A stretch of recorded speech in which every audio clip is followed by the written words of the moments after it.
ver. This meeting is being recorded. Bueno, ya les dijeron que esta reunión se estaba grabando. Voy a compartir pantalla para retomar el curso. Ahora estamos en la sesión número 5 de este curso propedéutico de filosofía de la ciencia. Es un curso que, pues, digamos, tiene como objetivo, pues, presentarles una visión muy panorámica de lo que es la filosofía de la ciencia, que conozcan, pues, los elementos principales de las discusiones que se han dado, al menos desde el positivismo lógico a más o menos autores contemporáneos, pero sí es importante que tengan este bagaje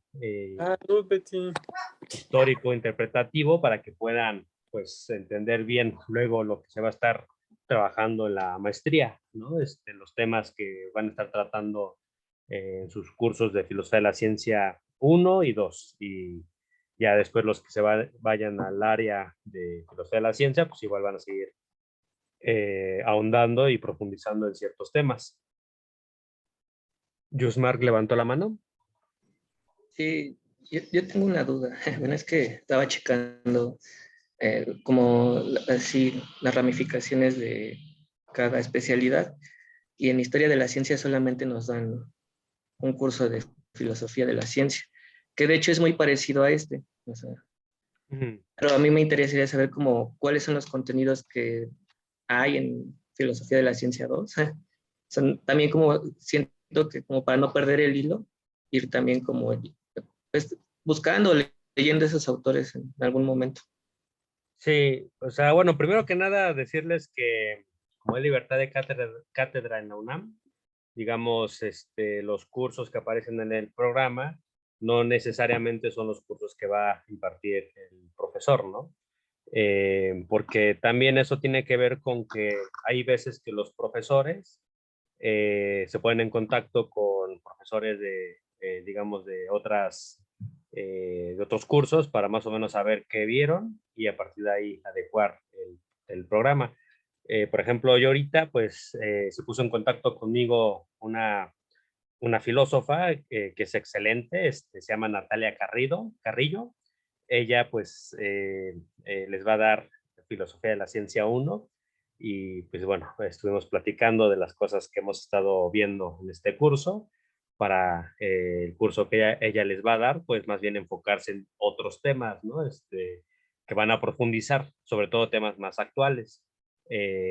Entonces, puede ser que en Filosofía de la Ciencia 2 pase algo parecido, que haya algún tipo de coordinación entre los profesores para que más que nada ustedes no repitan temas y profundicen, ¿no? Yo, pues, en Filosofía de la Ciencia 2 leí directamente a Pierre Duhem, y sí que lo leí a detalle y leímos la discusión sobre la subdeterminación empírica de la teoría por la evidencia y toda esa discusión que se fue dando durante mucho tiempo, ¿no? En este curso yo se los he mencionado, les he platicado de ese tema, aunque no hemos leído directamente a Pierre Duhem, ustedes ya más o menos pues, saben quién es, ¿no? Y saben un poco la importancia que implica el problema de la subdeterminación y pues el reto que eso representa y representó para el falsacionismo popperiano.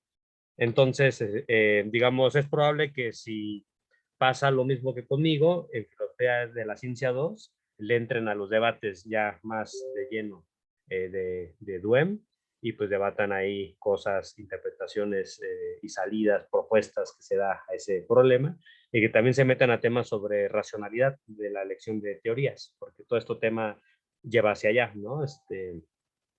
Puede ser que en Filosofía de la Ciencia 1 lo que estudian sea sobre todo la discusión sobre explicación científica y sobre todo se metan a estudiar a Hempel y que luego conozcan las críticas a Hempel y posteriormente las diferentes formulaciones que se ha dado a lo largo del siglo XX y hasta la actualidad sobre qué es hacer explicación científica de una manera, por decirlo así, post-positivista, ¿no? Ya no siguiendo la concepción heredada de Hempel, sino más bien pues hablando de explicación causal, como es en el caso de Salmons, hablando también del tema de lo que se llama diferentes nociones de causalidad y las ontologías emergentistas y reduccionistas que hay en torno a la causalidad, que eso fue lo que yo vi con Sergio Martínez en Filosofía de la Ciencia 1.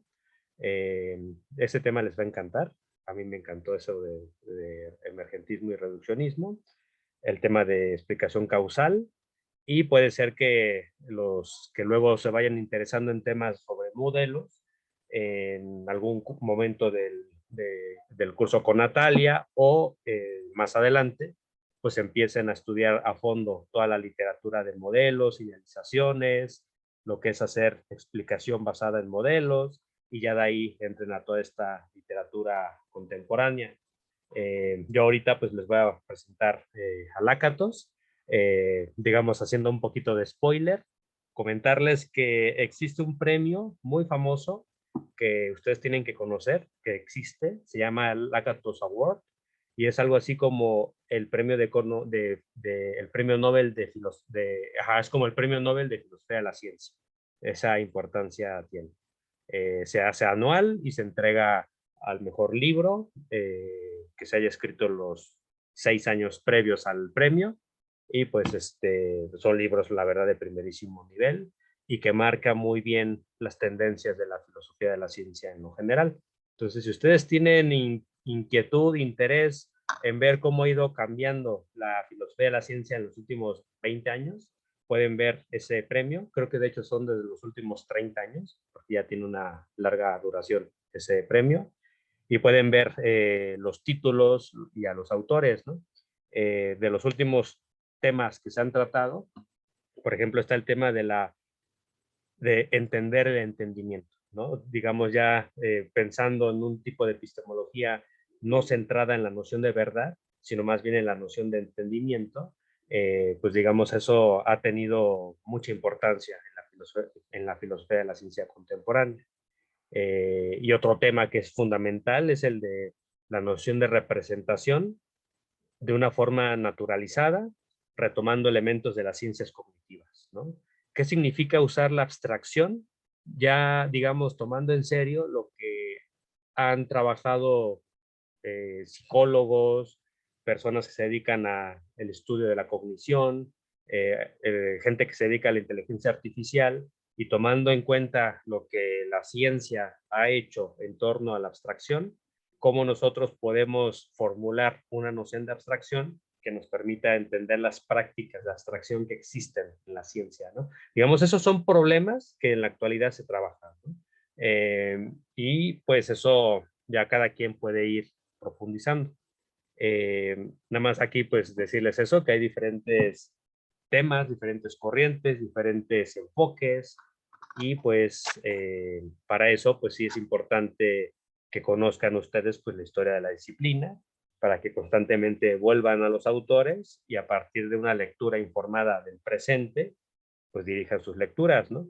Yo les comentaba que es muy interesante siempre leer a los empiristas lógicos, aunque no estemos de acuerdo con ellos, porque de alguna manera formulan problemas que siguen siendo vigentes, ¿no?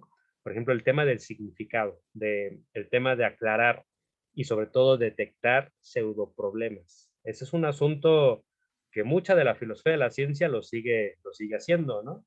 Por ejemplo, el tema del falsacionismo, si bien ahorita es, digamos, un trabajo que ya no se hace el de buscar criterios de demarcación de la ciencia, sí hay discusiones sobre tener, digamos, algún criterio que nos permita financiar, digamos, la actividad científica, ¿no? Si no es el criterio popperiano para identificar lo que consideramos es ciencia, entonces, ¿qué criterio, digamos, podríamos tener para decidir apoyar, pues, actividades de investigación de ciencias sociales y naturales que nos sirvan, ¿no? Para la sociedad? Digamos, ahí sí que tiene que haber algún tipo de criterio, ¿no? O algo que regule, digamos, nuestra toma de decisiones. O, por ejemplo, también el tema de las pruebas empíricas, ¿no? Si bien Popper plantea de una forma el falsacionismo, ahorita vamos a ver las críticas que hace Lakatos, Eso no significa que debamos abandonar los intentos por intentar tener buenos criterios de contraste empírico de nuestras teorías. Y digamos, en cierto sentido, releer a Popper desde la actualidad también puede ser interesante, ¿no? Por eso lo seguimos leyendo, ¿no? Yo igual soy muy crítico de Popper, pero también creo que vale la pena leerlo. Tiene, o sea, no es nada más el falsacionismo, tiene una visión también sobre la ontología. A mí siempre me llama mucho la atención cómo lo formula el tema Ambrosio. Él dice que hay un Popper muy propio y existe un improper Popper, ¿no? Que ese improper Popper es el más interesante, ¿no? Ya sería cuestión de que le pregunten exactamente a Ambrosio qué quiere decir con eso, pero aquí lo que les puedo decir es que es un Popper que se acerca bastante, digamos, ya a un cuestionamiento que hoy llamaríamos hermenéutico de la ciencia, ¿no? Y bueno, o sea, estos autores hay que conocerlos, hay que saber más o menos qué dicen. Estamos ahorita dando un vuelo de pájaro, un vuelo de águila, estamos viendo los temas. Ya ustedes, conforme vayan avanzando, ya saben que, por ejemplo, el empirismo lógico no es lo mismo. O sea, ustedes que se van a dedicar a la filosofía de la ciencia, uno de los temas que sí debe de marcar, digamos, el entrenamiento de una persona competente en el área es que no piense que el empirismo es todo igual, ¿no? Sino que sí se vea y que sepa que existe un Neurath, un Carnap, y que tenían posiciones diferenciadas, o un Schlick, ¿no? Que también tenía otras posiciones, ¿no? El empirismo lógico, pues no fue un todo unificado y además estaba muy politizado en algunos autores, ¿no? Entonces, digamos, ahí ya cambia ciertas perspectivas, ¿no? Dice, es muy diferente el Popper de las conjeturas y refutaciones al de la lógica de las ciencias sociales. ¿Sí? Digamos, es interesante esta anotación que haces. Ahora sí que estos autores siempre están sujetos a interpretación todo el tiempo, igual que Marx, igual que Aristóteles, igual que Hegel, igual que Kant. Siempre vamos a hacer lecturas de los clásicos a partir de nuestro presente y con preguntas formuladas desde nuestro presente nos podemos acercar en un diálogo filosófico que sea interesante, ¿no? Por ejemplo, podemos preguntar desde la actualidad qué noción de idealización tendría, por ejemplo, Carnap cuando escribe la concepción lógica del mundo, ¿no? ¿A qué se refiere con concepción lógica del mundo? Y pues bueno, ¿eso es un tipo de ontología o qué significa eso? Entonces son temas que podríamos ir tratando, ir abordando y bueno, por eso pues, la utilidad de este curso básicamente es para que ustedes se vayan adentrando, vayan conociendo los problemas, vayan entendiendo también las grandes diferencias de fondo que hay entre los diferentes autores. Y son diferencias que a veces se van a marcar más, a veces menos, pero siempre van a estar ahí, ¿no?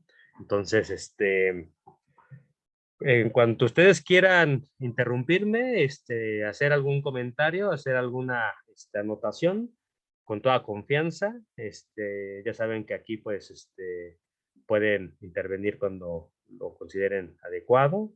Eh, Ahorita pues me volvió a aparecer el problema de computadora, entonces ahorita voy a estar entrando y saliendo de la presentación. Espero que esto no sea en perjuicio de la presentación del texto.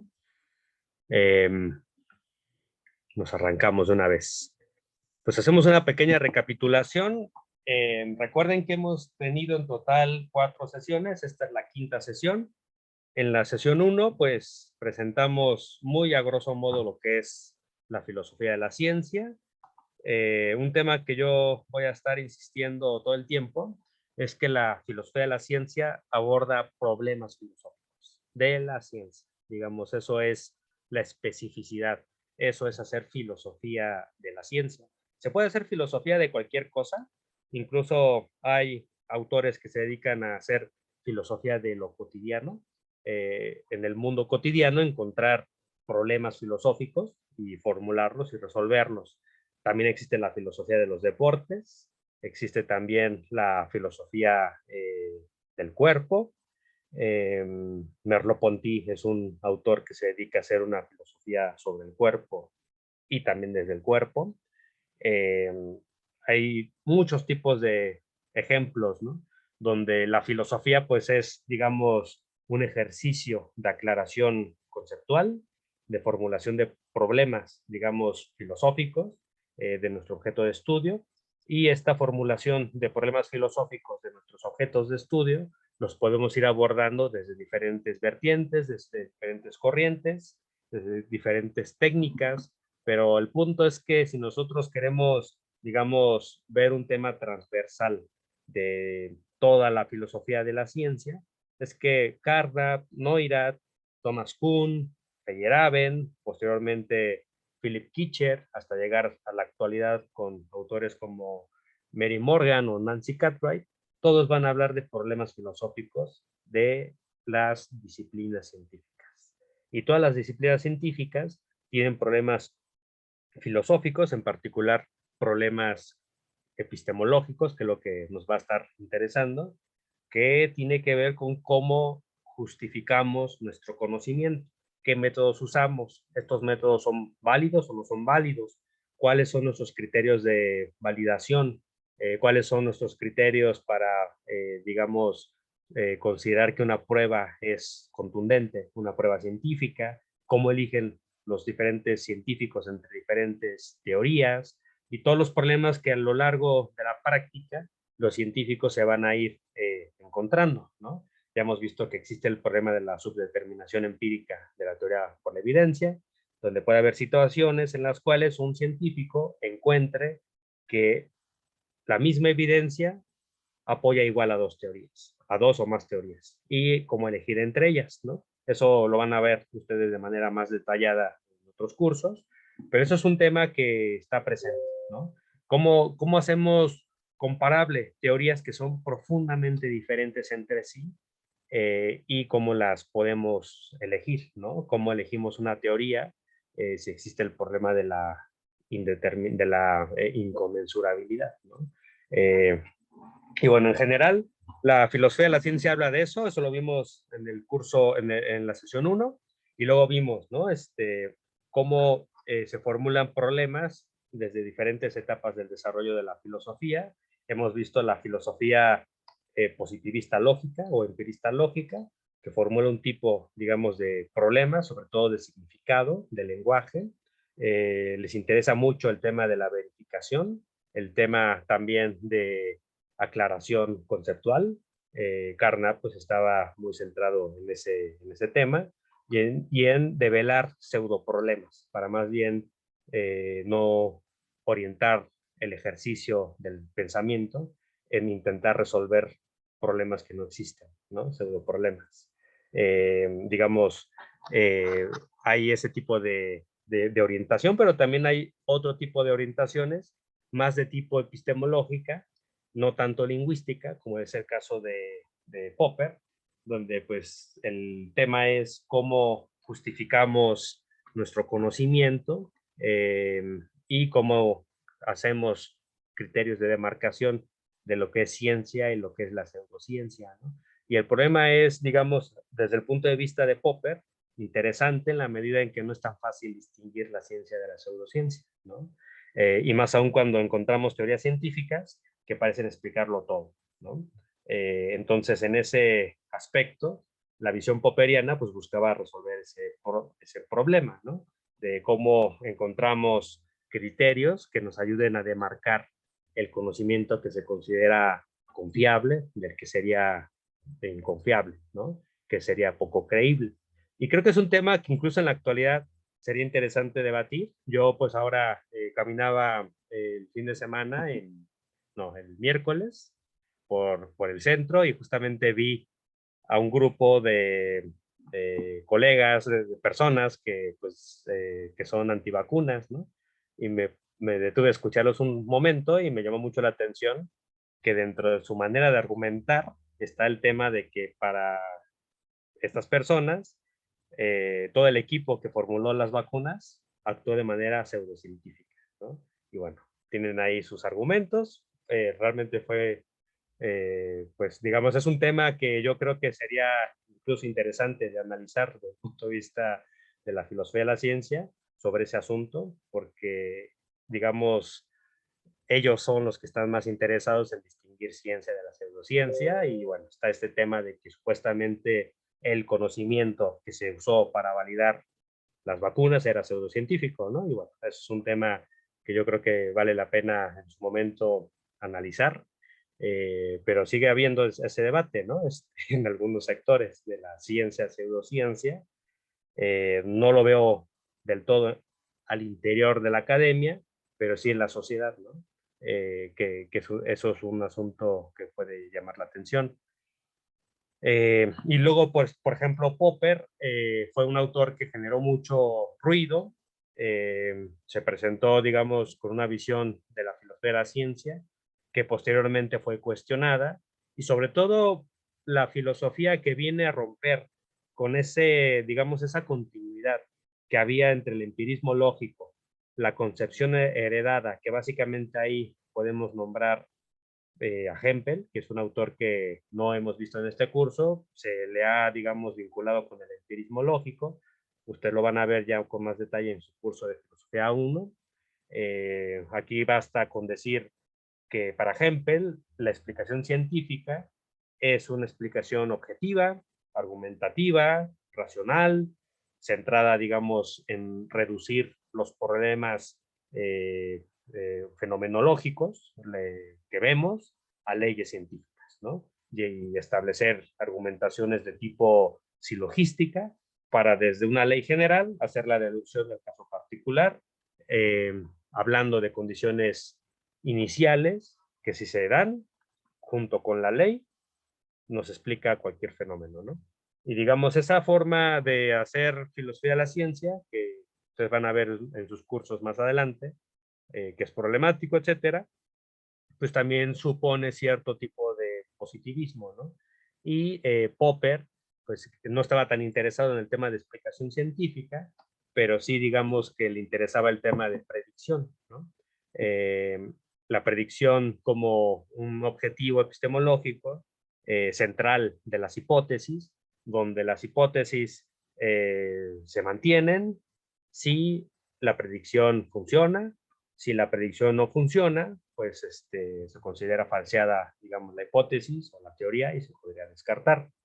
Pero digamos, acá lo que hay es una continuidad de ver la ciencia como una actividad completamente racional, como una actividad completamente objetiva, donde hay una clara distinción entre el contexto de descubrimiento y el contexto de justificación, donde la filosofía se entiende como un análisis lógico que devela, digamos, los procesos por los cuales los científicos justifican su conocimiento y también generan conocimiento, pero los temas relacionados a cómo se descubre, eso se considera psicologismo, ¿no? En su momento Popper lo nombraba así.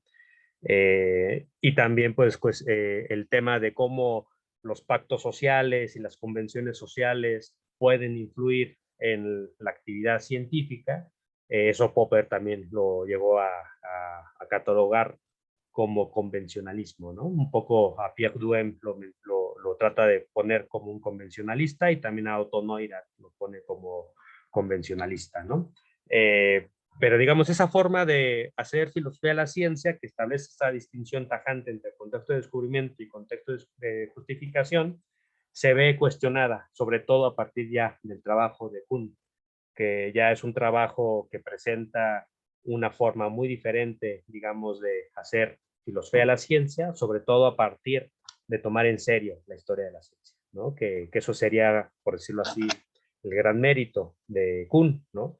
Que justamente por tomar en serio la historia de la ciencia y realmente tratar de documentar cómo los científicos hacen la actividad científica situados en un espacio social donde hay instituciones, donde hay interacciones sociales, donde hay además ideologías, etcétera.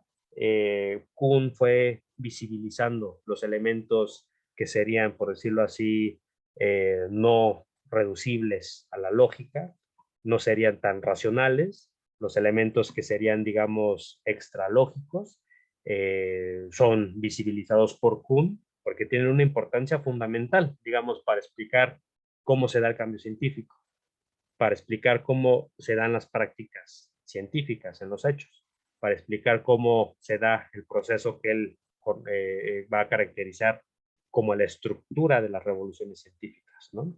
Y estas revoluciones científicas, para Kuhn, son la norma, son necesarias, siempre tienen que ocurrir para que hablemos de una ciencia viva, de una ciencia que se está renovando constantemente, de una ciencia que constantemente va mejorando y va abordando problemas, porque además en el mismo ejercicio de la propia ciencia se encuentra, en el caso de Kuhn, una cierta regularidad que hace ver que la ciencia orientada, digamos, no tanto a producir conocimiento verdadero, sino a resolver acertijos, a resolver problemas, puzzle solving, le llama él en inglés, ese tipo de manera de caracterizar la ciencia siempre va a tener anomalías, siempre va a tener una anomalía que va a surgir y que no se puede resolver desde la ciencia normal, que sería aquella ciencia que está normativizada por un conjunto de creencias que son compartidas por una comunidad científica y que les va a orientar, digamos, en el ejercicio de su práctica científica de investigación, en el ejercicio tanto de las herramientas que usen para resolver tal problema, los métodos experimentales, las teorías, etcétera, etcétera.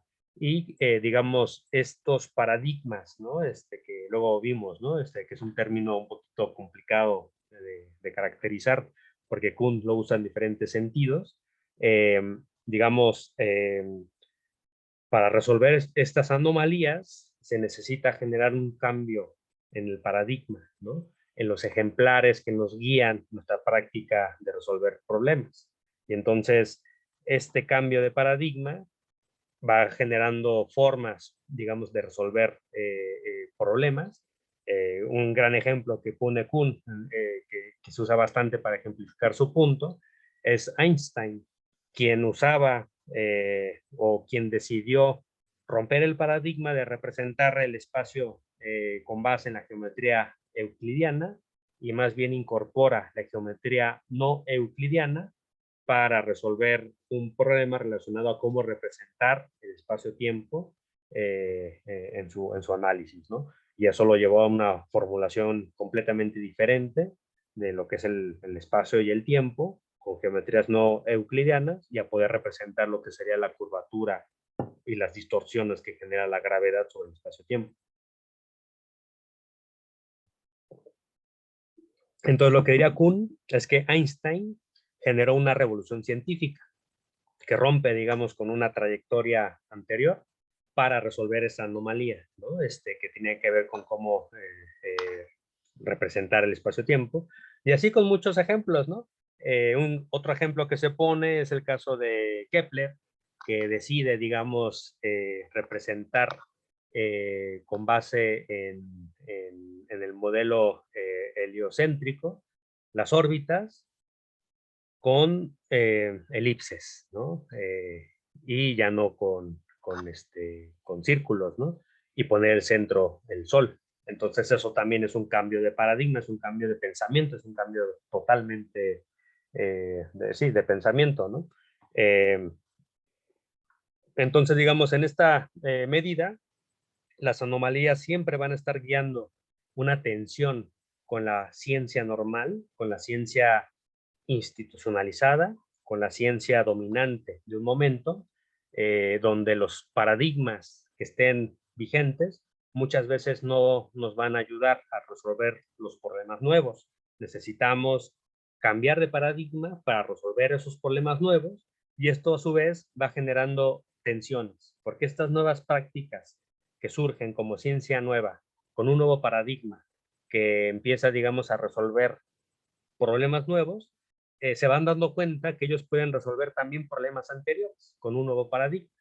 Y entonces eso va generando una cuestión de paradigmas diferentes que luego en algún momento entre ellos hay tensiones, ¿no? Y como vimos en el capítulo 10 de la obra de Kuhn, Los nuevos paradigmas generan cambios en la visión del mundo y también cambios en la manera, digamos, ontológica de estar en el mundo, ¿no? Porque, digamos, ya de aquí, digamos, evocando a Wittgenstein, los límites de mi mundo, los límites de mi lenguaje son los límites de mi mundo, ¿no? Y eso no solo cambia la percepción, sino también las posibilidades de actuar en el mundo, ¿no? Y bueno, Kuhn también habla de la carga teórica de la observación, donde, digamos, la teoría siempre está presente al momento de observar. Nunca vamos a ver los hechos, por decirlo así, desnudos, los hechos o los datos como si no estuvieran mediados por conceptos o por categorías, y entonces siempre habrá esta carga teórica de la observación, que ya ahí va convirtiendo el problema de la objetividad en un problema que ya está incluyendo la subjetividad misma de la persona observante, ¿no? Esto lo dice Hanson, el ver cómo, el ver qué, digamos, se mueve un cuerpo celeste en el cielo, pero lo vemos como, según nuestro marco teórico, ¿no? Y, por ejemplo, en ese ejemplo que pone Hanson, cuando ve el sol, digamos, cuando pone el sol, ¿no?, en el firmamento que se va poniendo, digamos, en el caso de Tycho Brahe, pues él vería, pues, digamos, el sol moviéndose, ¿no? Y más bien en el caso de Galileo, lo que él vería, pues no sería el sol moviéndose, sino más bien la Tierra moviéndose, ¿no?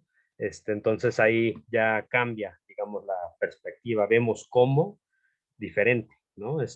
Vemos por analogía cosas muy distintas, ¿no? Por eso aquí, digamos, un tema que Kuhn va a enfatizar es que el cambio de paradigma, de un paradigma a otro, se hace de manera súbita, ¿no? Y pone como ejemplo, o para argumentar en favor de ese tema, pone el caso de la Gestalt, donde, digamos, uno ve ya sea a una señora o a un conejo, y el cambio, digamos, se da de manera repentina, de manera súbita, de manera radical, ¿no? Por eso el cambio tiene que ser, en Kuhn, revolucionario, ¿no? Por eso habla de la revolución científica como una discontinuidad, donde el cambio de paradigma se siente como una especie de cambio de conversión ideológica, de conversión religiosa, que, digamos, genera una nueva forma de estar en el mundo, ¿no? Y pues en esa medida, la nueva visión del mundo, el nuevo paradigma, se convierte en una perspectiva que se vuelve en cierto modo incomparable con lo anterior. Y la tesis de la inconmensurabilidad, Kuhn la va a argumentar diciendo que si tú ves un paradigma desde tu propio paradigma, no lo vas a poder entender. Y en el mejor de los casos, lo vas a ver de una forma absurda, como le pasaba a él, como un físico entrenado en las mejores universidades del siglo XX, cuando entró a estudiar la física aristotélica, pues lo veía a Aristóteles como una persona que se equivocaba constantemente y que le parecía absurda. Pero ya cuando empezó a estudiar a fondo la física aristotélica, desde Aristóteles mismo y estudiando, digamos, el contexto histórico, cultural de los griegos, y más bien haciendo ese ejercicio hermenéutico de situarse en el autor y tratar de entender, digamos, las motivaciones del autor y por qué enuncia lo que enuncia, pues ya más bien lo que vio es que desde Aristóteles no era una filosofía absurda, no era una física absurda, ¿no? Entonces lo que él vio es que había una inconmensurabilidad, ¿no?, entre la ciencia moderna y la ciencia que él estaba viendo en Aristóteles, en incomparable, y además pues era una discontinuidad.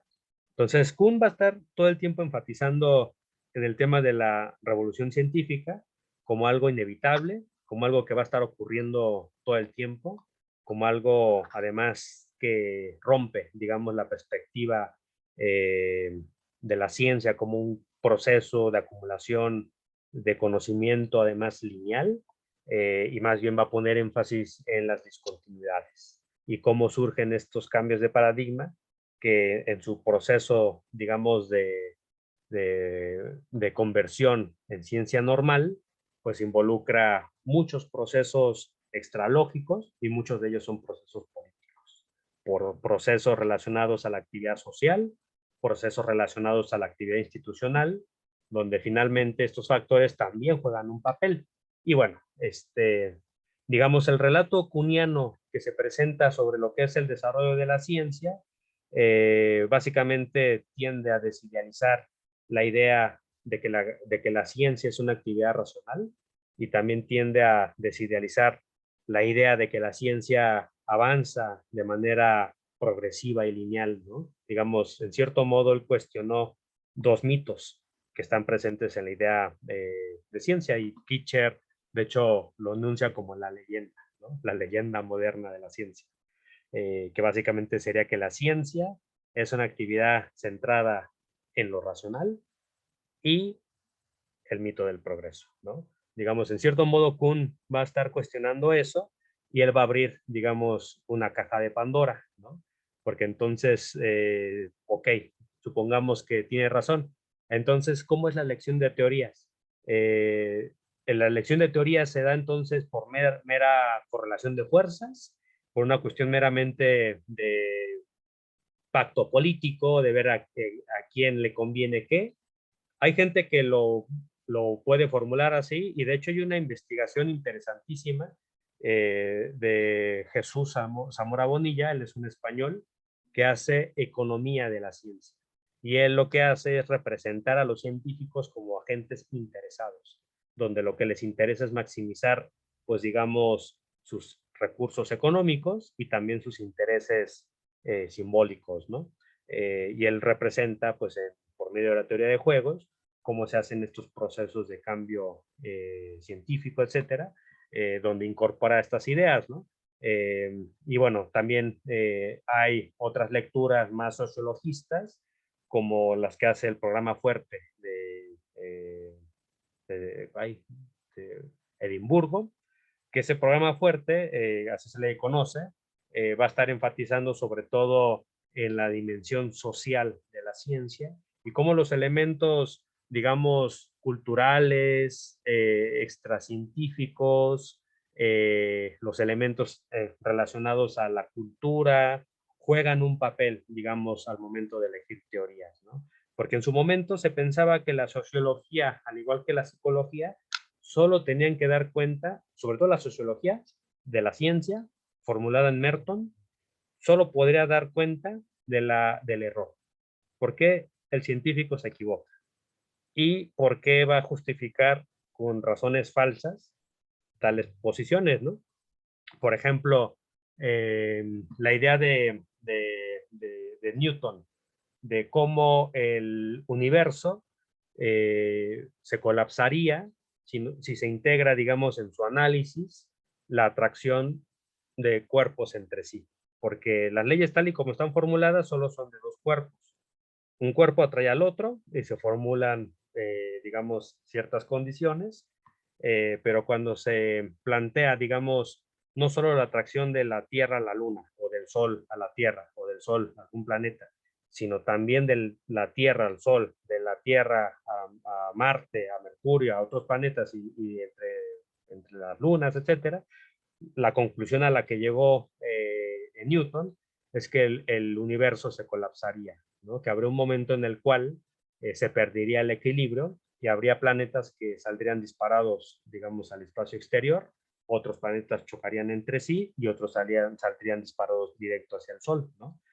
Porque los cálculos que él hizo le hacía ver que el sistema solar, pues, no era un sistema totalmente en equilibrio, y entonces la intervención divina tendría que hacerse para que se salvara el universo, ¿no? Entonces, el sociólogo de la ciencia, según Merton, eso nos explicaría por qué por qué Newton hacía ese tipo de explicaciones, ¿no? Y ya se habla de contexto cultural, etcétera, ¿no? Y pues en ese contexto, la sociología antes hablaba solo del error, ¿no? Pero desde Kuhn ya no solo va a ser el tema del error, sino también del tema de la verdad, y ya no se van a interesar por el tema de la verdad objetiva, sino más bien en otro tipo de cuestiones, ¿no? Pero todo eso se lo debemos en cierto modo a Kuhn, ¿no? Que él visibilizó la importancia de lo social, digamos, en el proceso de investigación. en el análisis. Y como el mismo Kuhn lo dijo, su trabajo como historiador también estaba motivado a generar también filosofía, ¿no? Él estaba motivado por generar una reflexión filosófica, pero tomando en serio la historia de la ciencia. Y bueno, pero digamos que los méritos de Kuhn también implica que al leerse en serio su trabajo, su obra, también pues eso generó muchas reacciones, ¿no? Y dentro de las que estaban generando reacciones muy críticas a Kuhn, igualmente proviene de los propios físicos y biólogos, que veían que Kuhn, su relato, era muy exagerado, ¿no? Que parecía que era excesivo decir, ¿no? Que, por ejemplo, que la física newtoniana había sido desplazada por la física de Einstein, cuando la física de Newton se sigue usando para producir cohetes, para mandar satélites a la órbita, incluso es la que se usa para las bombas, ¿no? Ahora en Ucrania, ¿no? Ese tipo de física todavía se sigue usando y sigue resolviendo problemas y sigue estando en cierto modo vigente, ¿no? Entonces no es que el paradigma anterior fue totalmente descartado y sustituido por un paradigma nuevo, porque eso no es verdad. Y no ha habido hasta la fecha una unificación de la física clásica con la física de Einstein, que se usa en específico para estudiar los cuerpos, digamos, a niveles cosmológicos, ya digamos, reflexionando sobre el cosmos, los hoyos negros, las galaxias, los multiversos, etcétera.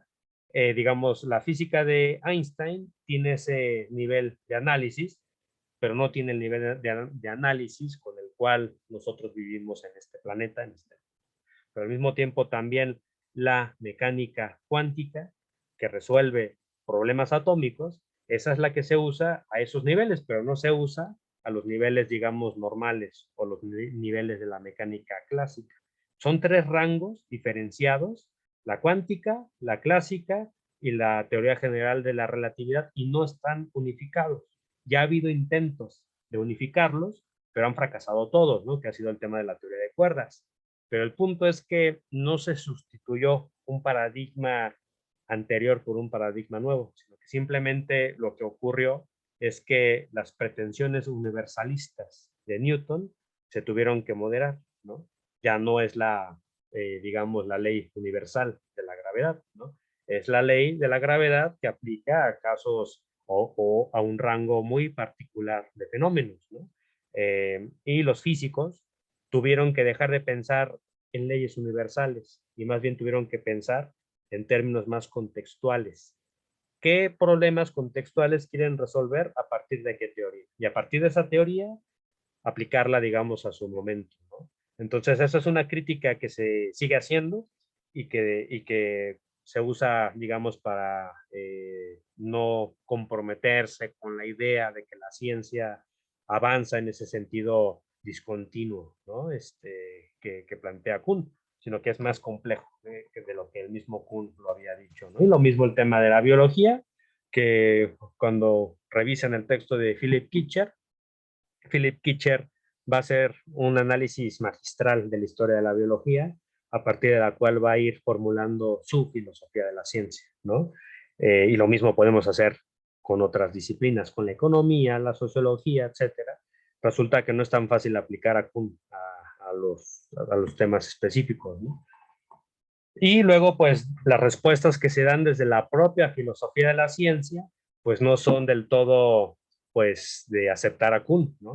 Hay críticas y unas de ellas, como es el caso que vamos a ver hoy, con este autor famoso que se llama Lakatos, que seguramente ustedes lo conocen, es un rockstar, es un autor importante del siglo XX, que pues todo filósofo de la ciencia pues tiene que conocer.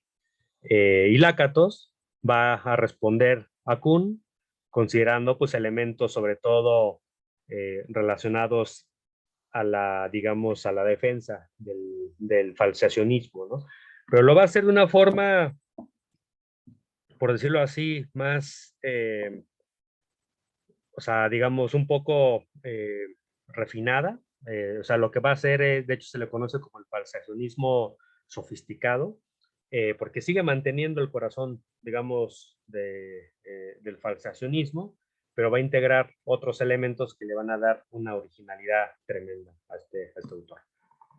Lácatos es un filósofo húngaro que vivió solo 51 años, vivió de 1922 y falleció en 1974. En 51 años, pues hizo mucho. Fue un filósofo, un matemático, también estudió física, un físico también. Él proviene de una familia judía. Cuando vino, digamos, la invasión a su país por parte de los nazis, pues él se alistó a la resistencia en contra de los nazis, una resistencia que era de tipo marxista, y pues él luchó durante casi 2 años en contra de los ocupantes de los nazis y llegó a tener, digamos, una importancia ahí en el proceso de resistir a los nazis. Luego su familia, su mamá, su abuelita murieron en los campos de concentración de Auschwitz. Y luego Lácatos, cuando ya, digamos, termina la Primera Guerra Mundial, él, pues, durante un tiempo fue parte del Partido Comunista de Hungría.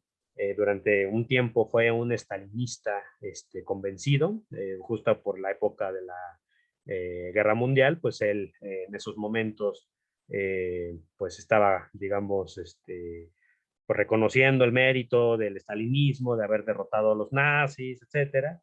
Y en ese momento, pues digamos, él se va a Moscú a estudiar. Allá se va a estudiar filosofía de las matemáticas, porque los rusos en eso son buenísimos, en el tema de las matemáticas.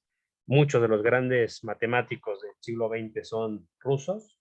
En el caso de la economía, uno de los principales premios Nobel de inicios de los años 70 era ruso, que se llama Kantorovich, y bueno, tienen una tradición importantísima en ese tema, ¿no? Y Lácatos, pues se va a estudiar a Moscú, y ahí él estudia con Sofía Yanovskaya, que era una filósofa de las matemáticas, era una historiadora también de las matemáticas, marxista también, y pues también cuando vuelve a Hungría, estudia con Lukács, va a sus seminarios, y en esta época es un, digamos, militante que llegó a tener cargos en el ministro de Educación.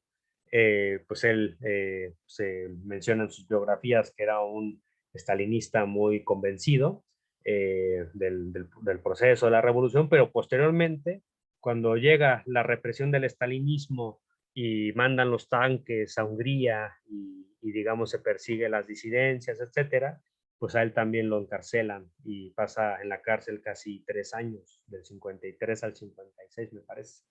Y luego se le acusó justamente en esta época de ser revisionista, de estar, digamos, tratando de revisar los principales postulados del marxismo-leninismo, y pues ya en este contexto de represión y de persecución, pues se va y se va a Cambridge, ¿no? Y allá estudia el doctorado, allá estudia con diferentes autores y finalmente llega a la London School of Economics, donde conoce a Popper, con quien establece un diálogo, una interacción muy fructífera a lo largo de casi 20 años, no estoy seguro, pero sí, digamos, tiene una interacción con Popper. Ya había, digamos, un interés mutuo, ¿no? Porque Lácatos, cuando empieza a hacer filosofía de la ciencia, él inicia haciendo filosofía de las matemáticas, ¿no? Lácatos, pues es un autor que durante toda su vida se dice que estuvo influenciado por Hegel, por Marx, pero al mismo tiempo también por el falsacionismo popperiano. Y entonces la manera en cómo él va a formular su filosofía de la ciencia está, digamos, muy influenciada por estos autores, ¿no? En el caso de la física, perdón, de la filosofía de las matemáticas, no voy a ahondar en ello, simplemente decir que Lakatos defendía una posición que se conoce como cuasi empirista, que estriba en decir que los matemáticos, al igual que los físicos, al igual que los biólogos, experimentan, en el sentido de que formulan conjeturas, formulan teoremas y luego los someten a prueba, ¿no? Ya hacen pruebas matemáticas, donde tienen que demostrar. Y una vez que demuestran, se acepta o no se acepta el teorema, ¿no? Y eso lo que va a hacer es construir nuevo conocimiento. Así, digamos, Lakatos piensa que se va construyendo conocimiento en las matemáticas, aplicando heurísticas de razonamiento, que las heurísticas son estrategias de razonamiento no algorítmicas que sirven para resolver problemas. Y las matemáticas, pues les encanta, digamos, formular problemas y luego resolverlos, ¿no? Entonces son problemas formales, problemas que se formulan a partir de ciertos lenguajes, y luego se busca resolver. Y si lo resolvieron, pues digamos ya encontraron algún tipo de teorema diferente, etcétera, ¿no? Y bueno, las matemáticas desde ese punto de vista fue leído por Popper como una especie de aplicación de su visión falsacionista al mundo de las matemáticas, ¿no? Porque Popper pues pensaba que su filosofía, o cuando él formula su filosofía, él está pensando en la física, ¿no? Luego después trata de extrapolar a otras disciplinas, pero él está pensando esencialmente en la física, no está pensando en las ciencias sociales. Y Lakatos, pues él desde las matemáticas formula estos temas y cuando lee a Popper, pues dice, ah, mira, pues yo encontré lo mismo que tú, pero en las matemáticas, ¿no? Y Popper, pues eso le pareció muy bien. Y entre ellos, pues hubo una gran relación, tuvieron mucha interacción, tuvieron muchas cartas y bueno, estuvieron discutiendo. Pero después, ya que viene el reto de Kuhn, ya que Kuhn, digamos, generó toda esta revolución en el pensamiento científico con su libro, pues Lakatos trató de formular una respuesta defendiendo el corazón del falsacionismo. Pero en la lectura que hizo de Kuhn, pues sí encontró temas que luego va a tratar de formular de una forma que sea compatible, digamos, con el falsacionismo, pero tratando de también hacer una versión del falsacionismo que sea coherente con la historia, ¿no? Entonces, en respuesta a Kuhn, Lakatos trata de conservar la idea de Popper, de si P entonces Q, y si no Q entonces no P. Digamos, ese tema lo trata de mantener, esa idea de probar, de contrastar, tanto a nivel de las ciencias formales como a nivel de las ciencias empíricas. Piensa Lakatos que así debe de ser la ciencia, tiene que avanzar por ensayo y error, por refutabilidad. Lakatos, en cierto modo, está pensando en términos falibilistas, ¿no? Muy parecidos a Peirce, que digamos, lo que habría en común entre Peirce y Lakatos es que los dos tienen una lectura hegeliana, ¿no? Del tema de la práctica, donde la práctica es lo más importante. Y entonces Lakatos piensa que la ciencia, para avanzar, se debe poder equivocar, para de esa manera poder entender, digamos, en dónde nos equivocamos o por qué nos equivocamos y avanzar, ¿no? Y ya luego cuando lea a Popper, pues él piensa que vamos en la misma dirección.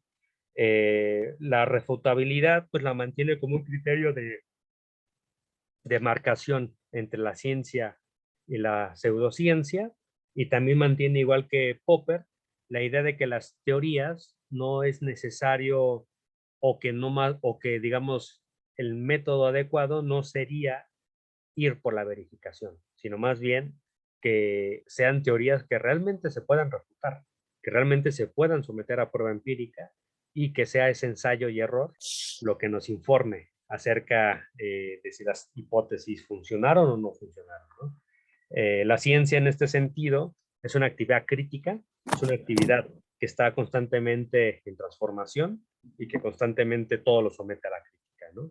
Entonces, en esa medida retiene ese corazón popperiano, ese corazón falsacionista, pero integra elementos de Kuhn, ¿no?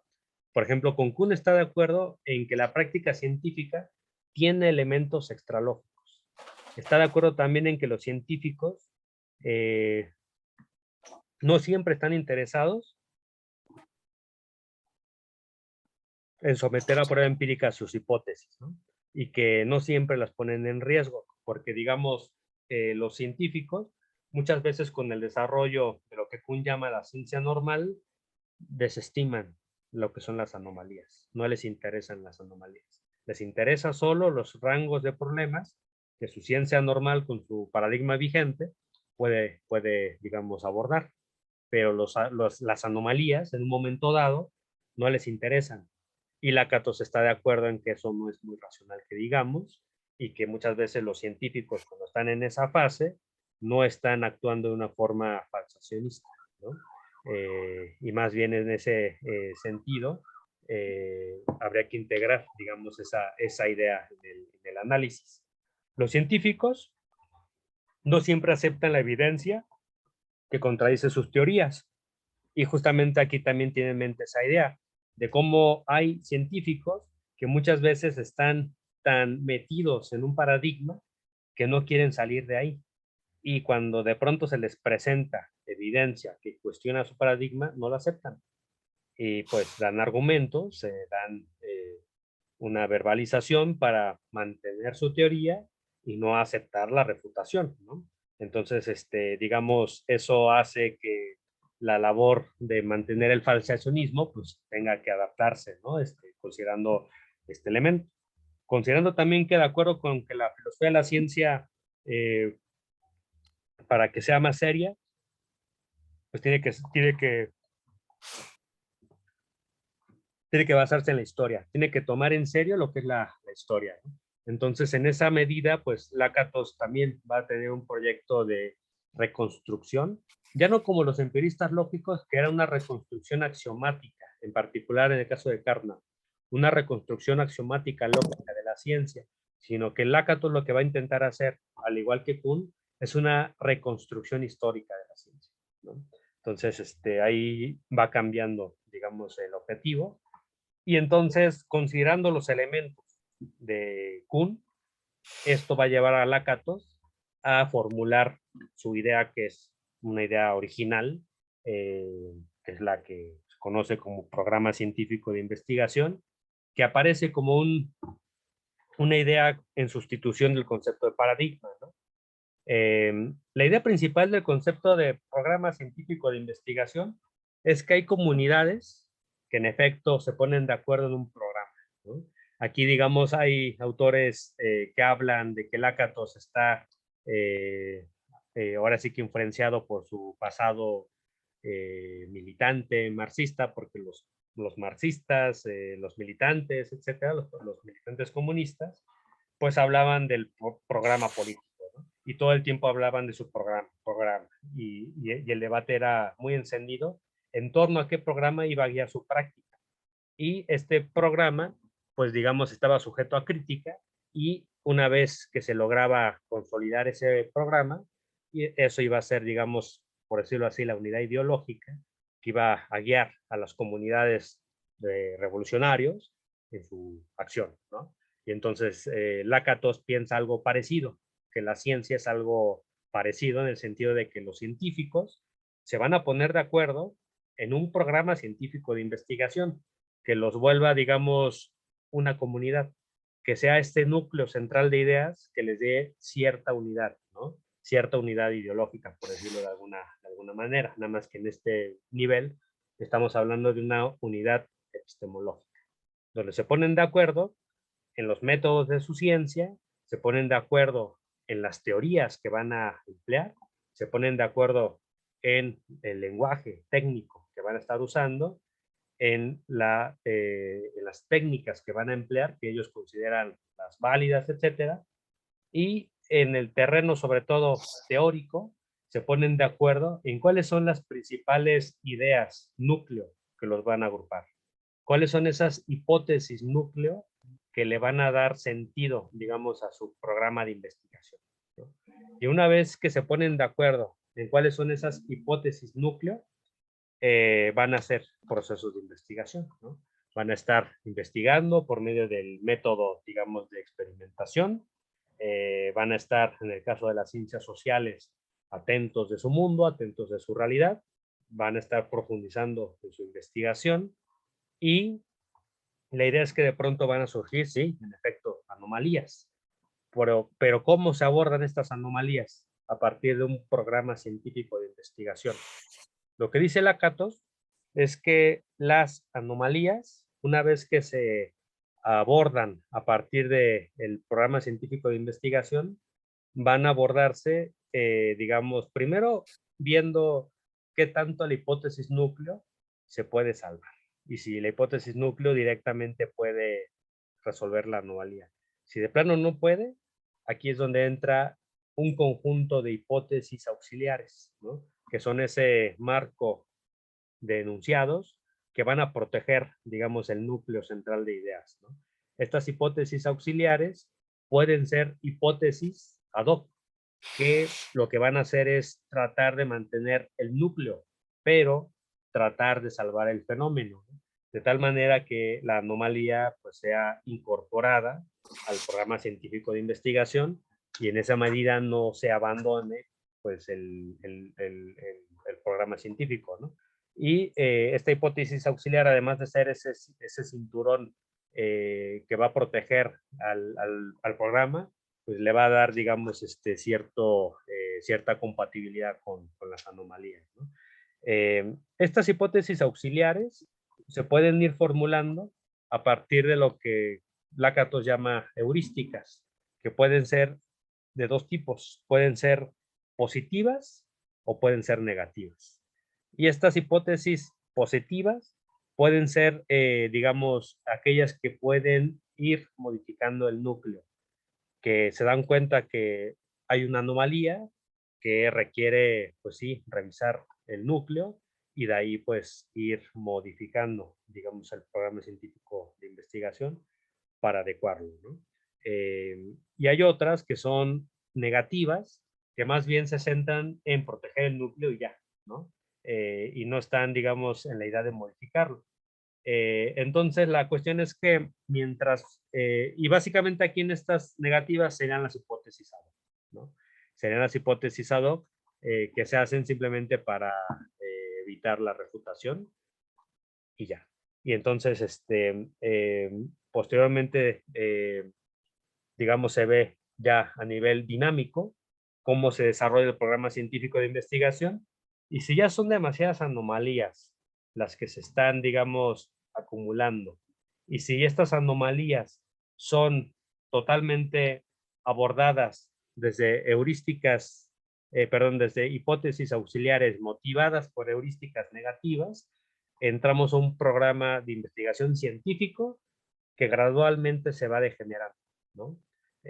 Porque, digamos, es un programa que cuesta más trabajo aplicar a la realidad, es un programa que va construyendo cada vez explicaciones menos convincentes, menos plausibles, son explicaciones que muchas veces dejan de lado muchos problemas y entonces se va entrando a una degeneración. Y esta degeneración puede convertir lo que en su momento un programa, digamos, que en su momento era científico, lo puede convertir en pseudocientífico, porque ya más bien estamos hablando de un dogmatismo y de una necesidad, ¿no? De mantener un programa de investigación. Y hay otras maneras, digamos, de plantear el programa científico de investigación en relación con el mundo, y cuando el programa científico de investigación, digamos, mantiene las hipótesis núcleo, y estas hipótesis núcleo son capaces de predecir hechos nuevos, se mantiene, digamos, es fructífero seguir investigando en torno a estas hipótesis, y las hipótesis positivas nos sugieren problemas nuevos que pueda, digamos, abordarse desde este núcleo central de ideas, hablamos de un programa progresivo, de un programa fructífero, de un programa que va desarrollándose bien y que en ese sentido pues, pues va avanzando, ¿no? Entonces, uno de los temas es que este tipo de falsacionismo, a diferencia del de Popper, sí pudo lidiar con el problema de la subdeterminación empírica de la teoría por la evidencia, porque las hipótesis auxiliares surgen como hipótesis ad hoc para salvar la teoría, ¿no? Pero además el origen de estas hipótesis proviene de las heurísticas, de un tipo de razonamiento heurístico que Lakatos, pues en cierto modo, si bien retoma a Poilla, que es un matemático que hablaba de un tipo de razonamiento orientado a resolver problemas que no seguía una línea, digamos, algorítmica, eh, pues no hace una caracterización más a fondo de lo que son las heurísticas, ¿no? Pero aún así, digamos, la idea es que en Lakatos estas heurísticas serían un paralelo a lo que Duhem llamaba buen sentido, un poco también a lo que Otto Neurath llamaba motivos auxiliares. Digamos, en Lakatos se les llama heurísticas y también Feyerabend le llama heurísticas. Y bueno, vamos a ver que, bueno, más bien ustedes van a ver luego que, por ejemplo, en el posgrado, Sergio Martínez trabaja razonamiento heurístico, un poco motivado también por ese tipo de cuestiones, ¿no? La cuestión esta es que las hipótesis auxiliares se formulan desde un razonamiento heurístico que con un tipo de buen sentido, por decirlo así, orienta la producción de hipótesis auxiliares. Y estas hipótesis auxiliares nos lleva a detectar qué parte de la teoría es la que estuvo mal cuando se hizo una predicción que falló. Y ya más bien ahí se formula una hipótesis auxiliar que puede volver compatible la teoría con la realidad, ¿no? Y entonces en ese sentido permite darle una salida racional a este tema, permite darle una salida racional al asunto de la, digamos, elección de teorías, porque siempre es a partir de la argumentación y siempre es a partir del razonar en que uno puede justificar la teoría y no es un tema meramente de conversión ideológica, como lo planteó Kuhn en su momento, ¿no? Entonces, para Lakatos, la actividad científica sí es racional, pero no es tan racional como lo plantearían los empiristas lógicos, pero no sería el extremo irracionalista, por decirlo de alguna manera, que surge del relato kuhniano, ¿no? Sino que más bien es otro tipo de razonamiento, ¿no? Lakatos distingue entre lo que sería el falsacionismo dogmático, que le atribuye, digamos, a una caricaturización de Popper, donde más bien se piensa que Popper todo el tiempo decía que los científicos simplemente falseaban sus teorías y ya. O sea, digamos, ese falsacionismo dogmático, Lakatos pues obviamente lo rechaza, le llama el Popper 0. Popper 1 sería el falsacionismo propiamente dicho de Popper, que sería un tipo de falsacionismo que plantea que el falsacionismo es normativo, eh, pero los elementos, por decirlo así, políticos, extralógicos, etcétera, pues no están formulados en su obra, ¿no? Entonces, el Popper 2, que sería lo que Lakatos desarrolla, sería el falsacionismo sofisticado, ¿no? Y Lakatos constantemente ve su obra como una prolongación de Popper, ¿no? Como una prolongación de lo que Popper no desarrolló, pero al mismo tiempo también se vio como un programa crítico, porque él en los hechos también demostró que los científicos en efecto no hacen uso del falsacionismo popperiano en sus proyectos de investigación, ¿no? Digamos, él, me parece que, no sé si es en el capítulo que vimos, habla de que él falseó, digamos, o sea, que la teoría de que el falsacionismo de Popper está falseado, ¿no? Digamos, básicamente él quiere decir algo así, y que más bien se requiere de una reformulación, que es la reformulación que él hace con Popper 2, ¿no? El ejemplo muy, digamos, paradigmático de qué es un programa de investigación sería pues la mecánica clásica de Newton, las leyes del movimiento, donde tenemos pues las 3 leyes de Newton, que son leyes muy simples de formular, y que estas leyes, conforme fue avanzando el tiempo, fue digamos, aplicándose a una gran gama, digamos, de fenómenos, ¿no? Y pudo unificar, como diría Philip Kitcher, en un marco teórico, el movimiento tanto de la manzana a la Tierra, esa caída, como también el movimiento de atracción de la Tierra hacia la Luna, del Sol hacia la Tierra. También pudo explicar pues, la subida de las mareas, pudo también usarse para hacer investigación aplicada a la minería, a temas militares también, etcétera. Y entonces se trató de un programa de investigación progresivo que durante mucho tiempo pudo, por decirlo así, dar cuenta de muchos fenómenos sin tanta necesidad de hipótesis auxiliares, y más bien simplemente hubo una aplicación de los métodos de Newton, del estudio de la luz, etcétera, y todo eso sirvió para hacer tecnología, ¿no?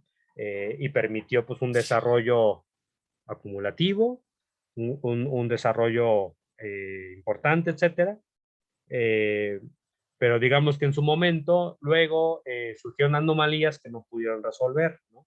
Por eso luego pasó, digamos, de la mecánica clásica a la mecánica cuántica y se pasó luego a la teoría general de la relatividad, porque hubo ciertas anomalías que ya más bien requirieron formular otras hipótesis, ya más bien la investigación más de fondo, más en serio, más, digamos, de punta, pues ya entraron otros programas, ¿no?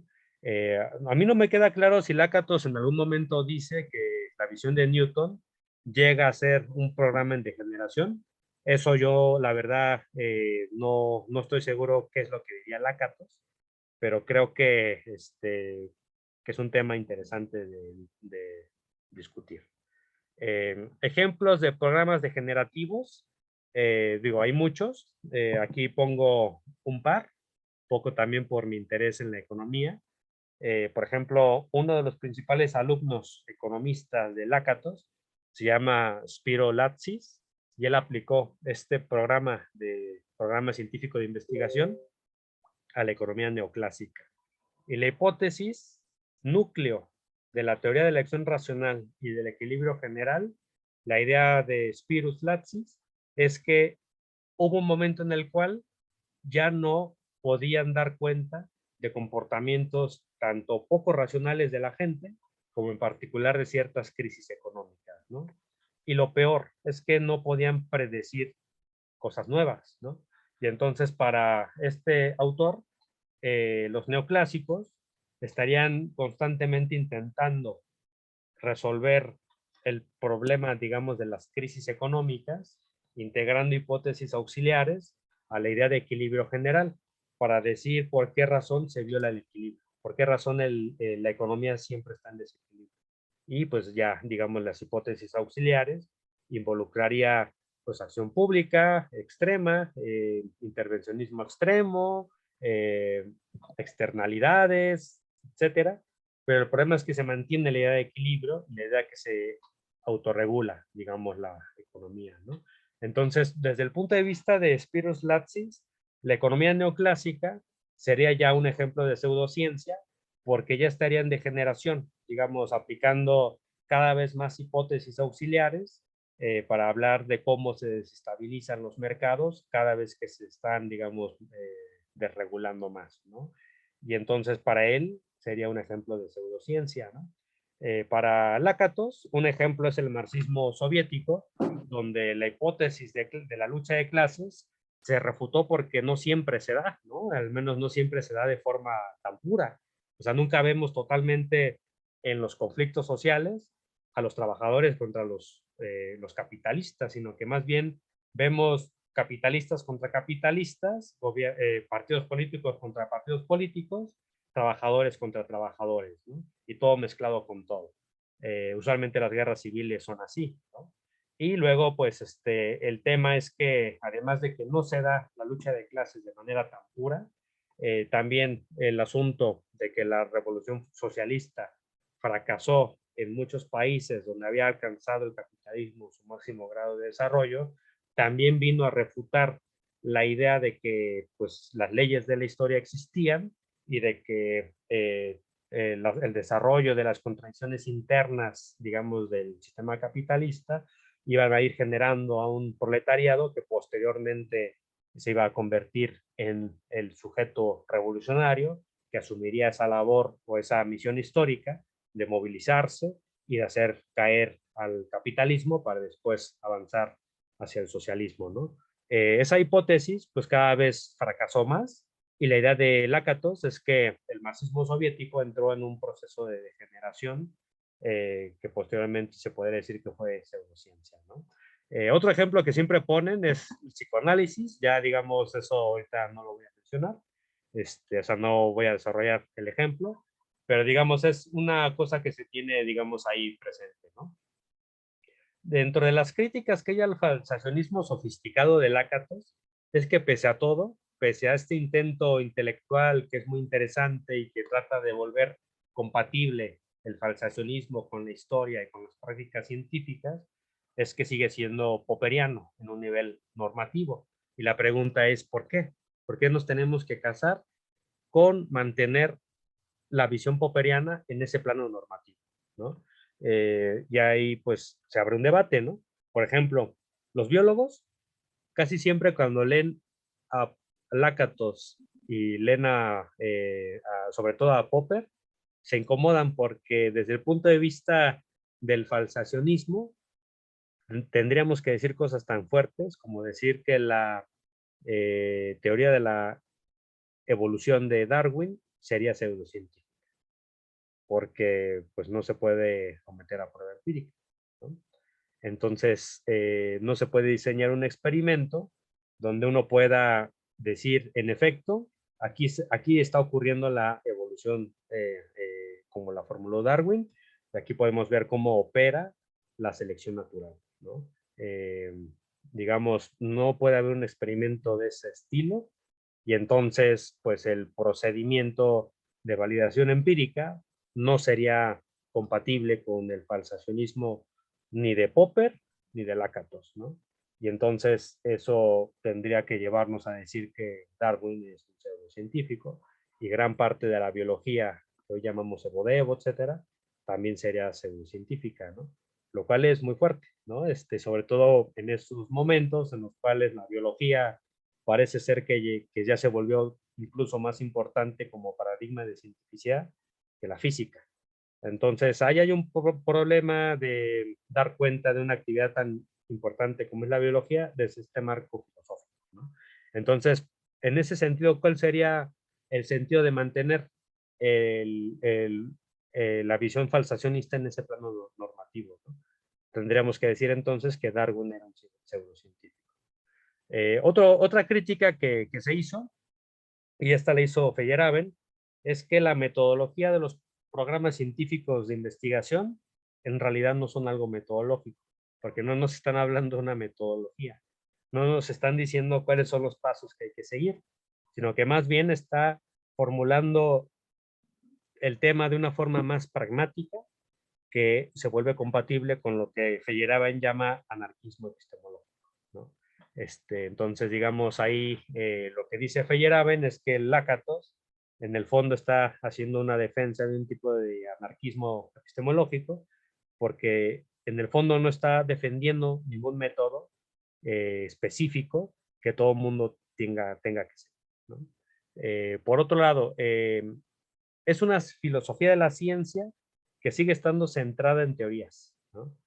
No tanto en modelos, no tanto en las prácticas científicas, y en particular en este último tema, una de las cosas que usualmente, digamos, se trabaja después de Kuhn es los elementos sociales, ¿no? Los elementos culturales, ya digamos, después de Kuhn viene todo un estudio etnográfico, incluso de la vida en los laboratorios que hace este autor que se llama Bruno Latour, pero también hay estudios sociológicos. Norcetina hace estudios también antropológicos, donde estudia el laboratorio como si fuese un taller artesanal. Y bueno, digamos, los elementos sociales pues no son tan fáciles de incorporar desde el punto de vista lacatosiano, y desde el punto de vista ya del análisis de las prácticas científicas en laboratorio, tampoco es tan claro que ellos usen algún tipo de postura falsacionista, incluso sofisticada, en los procesos de investigación en la química, etcétera, etcétera, ¿no? Y bueno, otro tema es la aplicación de este marco categorial a estudios de caso. Porque pareciera que es claro, pero ya al momento de aplicarlo, resulta que no es tan claro, ¿no? Es decir, por ejemplo, cuando uno quiere aplicar el programa científico de investigación al marxismo, no es claro exactamente a qué le vamos a nombrar programa científico de investigación, porque primero existen muchas versiones de Marx, ¿no? O sea, es decir, hay muchas lecturas y muchas corrientes que surgen a partir del trabajo de Marx, ¿no? Tenemos desde, digamos, la clasificación que ofrece Perry Anderson del marxismo clásico y el marxismo continental. Diríamos que marxismo clásico y marxismo continental son un programa de investigación, cada uno de ellos, pero digamos el tema se vuelve también un poco más complejo, porque si vemos que el marxismo clásico en realidad eran muchas corrientes, entonces diríamos que maoístas, trotskistas, stalinistas, todos ellos eran diferentes programas científicos de investigación, lo mismo que en el caso de Rosa Luxemburgo, y cuáles serían sus hipótesis núcleo, ¿no? Respecto al marxismo continental, exactamente qué es lo que se entiende por eso. Diríamos que toda la escuela de Frankfurt es lo mismo. Diríamos que corrientes, por ejemplo, como la teoría de la dependencia, sería también un programa científico de investigación. ¿Cuáles son esas hipótesis núcleo? No es tan claro porque usualmente, de hecho, quienes suelen formular la idea de los programas científicos de investigación suelen ser críticos de esa corriente que van a criticar. Por ejemplo, Alejandro Dabat era un marxista, apenas falleció, fue mi profesor. Él era un marxista argentino, militante de la Argentina, que vino exiliado a México, aquí vivió desde el 74 hasta 2022, y él digamos, era un crítico de la teoría de dependencia, ¿no? Y él formula lo que llama núcleo central de ideas de la teoría de dependencia, siguiendo un poco a Lakatos, siguiendo un poco a Kuhn, formula un cuerpo que él formula como hipótesis y luego después las va criticando. Pero resulta que los dependentistas dicen que esas no son sus hipótesis de núcleo, ¿no? Entonces, ahí hay un problema de ambigüedad. Exactamente qué es lo que vamos a entender por hipótesis núcleo, ¿no? No es obvio, ¿no? Y bueno, en la filosofía de la ciencia y en particular lo que yo trabajo, que es la filosofía de la economía, pues la visión lacatosiana pues tuvo igual un momento de auge y luego un momento de abandono, en particular porque también ocurre que sigue siendo bastante restrictivo, digamos, ciertas ideas que plantea, porque, por ejemplo, esto que dice de lo neoclásico, pues aún así los economistas neoclásicos pues, no les hicieron caso, ¿no?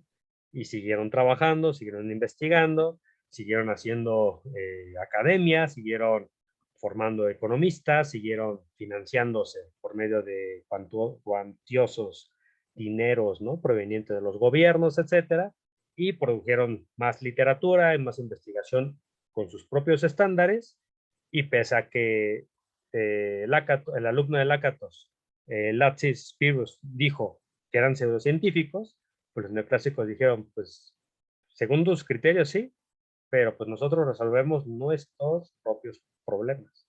Y lo siguieron haciendo, y lo siguieron haciendo, y bueno, digamos, pues es la ciencia dominante, ¿no? Entonces eso de decirle pseudocientíficos así nada más, no me parece tan simple, ¿no? Sobre todo cuando estamos hablando de premios Nobel, etcétera, etcétera. Y pues lo que decía en su momento Daniel Hausmann, ¿no? Los economistas tenían que elegir entre seguir haciendo sus modelos que les permitían en su contexto resolver problemas y seguir manteniendo cierta vida académica, o hacerle caso a Lakatos, o hacerle caso a Popper. Y pues evidentemente decidieron no hacerle caso a estos autores, ¿no? Entonces eso hace que muchas veces la filosofía de la ciencia, si no se formula en apego a las prácticas científicas, pues quienes hacen esas prácticas científicas pues, no te tomen en serio, ¿no? Que es un poco lo que pasó en este caso. Pero bueno, independientemente de si el mundo dejó de ser lacatosiano y el mundo académico también se alejó de Popper, digamos, en el terreno de la filosofía de la ciencia, lo que sí es verdad es que Lakatos reforzó la tendencia de la filosofía de la ciencia a tomar más en serio la historia.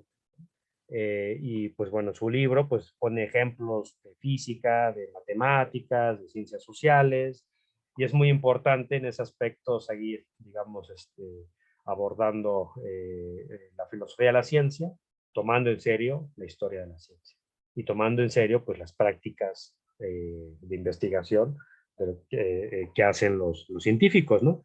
Para que sea el material a partir del cual nosotros podamos reflexionar.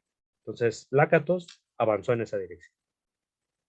Fue el último intento también de retener y reformular el falsacionismo popperiano, ¿no? Digo, no conozco yo más intentos de reformular y de retener esta idea. Sería interesante ver, digamos, si hay más. Yo personalmente creo que no. Lo que yo he estudiado de historia de la ciencia, creo que más bien de filosofía de la ciencia va en otra dirección. Pero bueno, ahí sería cuestión como de checar, ¿no? Y en este proceso de reformulación de Popper, también mostró muchos vacíos. En particular, pues bueno, este tema de la práctica y por ejemplo, este asunto de la subdeterminación, etcétera, es un tema que pues él trató de abordar. Y finalmente, en la London School of Economics existe en su honor de este autor el Lakatos Building, que es un edificio que lleva su nombre, donde está alojado pues el Departamento de Filosofía de la Ciencia y de Historia de la Ciencia, y también está alojado ahí el Centro de Investigación de Filosofía de las Ciencias Naturales y Sociales, ¿no? En el Lakatos Building. Es un edificio que digamos, es importante para la disciplina, y existe este premio que ya les comentaba, que se conoce como el Lakatos Award, que es un premio anual, me parece que son 10,000 libras, que se les da a los mejores libros que se escriben sobre el tema de filosofía de la ciencia, y se da anualmente, ¿no? En honor a este autor. Y bueno, básicamente es todo lo que tenía planeado para la sesión de ahorita. Eh, Quería ahorita pues tener una media hora de descanso para también ahorita hacer unas cosas. Ahorita son las 5:42. Podríamos vernos alrededor de las 5:22. Entonces, no, las 6:22. Entonces, en torno a esa hora nos vemos.